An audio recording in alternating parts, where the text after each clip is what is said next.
ভাবুন তো, যদি হঠাৎ পৃথিবীর ঘূর্ণয়ন থেমে যায় তাহলে কি হবে?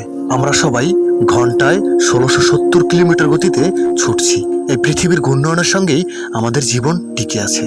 আমরা টেরও পাই না আমাদের অস্তিত্ব কতটা নরম সুতোয় বাঁধা। আর সেই সুতো যদি হঠাৎ ছিঁড়ে যায় 1 সেকেন্ডের জন্য, তাহলেই মানুষ, শহর, আকাশ সবকিছুই হারাবে ভারসাম্য।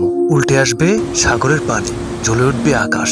একটি মুহূর্তেই পৃথিবী হয়ে উঠবে মৃত্যুপুরী। অথচ এই পুরো দুনিয়াটাই দাঁড়িয়ে আছে একজনের অদৃশ্য আদেশে। আল্লাহর ইচ্ছাতেই এই গ্রহ চলছে, থেমে যাচ্ছে না। তার ইচ্ছা হলে 1 সেকেন্ডই যথেষ্ট সবকিছু পাল্টে দিতে। আমরা ভুলে যাই আমরা আসলে কিছুই না। যার হাতে এই ঘূর্ণয়নের সুইচ, তিনি চাইলেই এক মুহূর্তেই আমাদের সব অহংকার ভেঙে ছিন্ন বিচ্ছিন্ন করে দিতে পারেন। তাই অহংকার নয়, চাই বিনয়, চাই একে অন্যকে ভালোবাসতে, আর প্রতিটি নিঃশ্বাসেই আল্লাহর প্রতি কৃতজ্ঞতা জানাতে।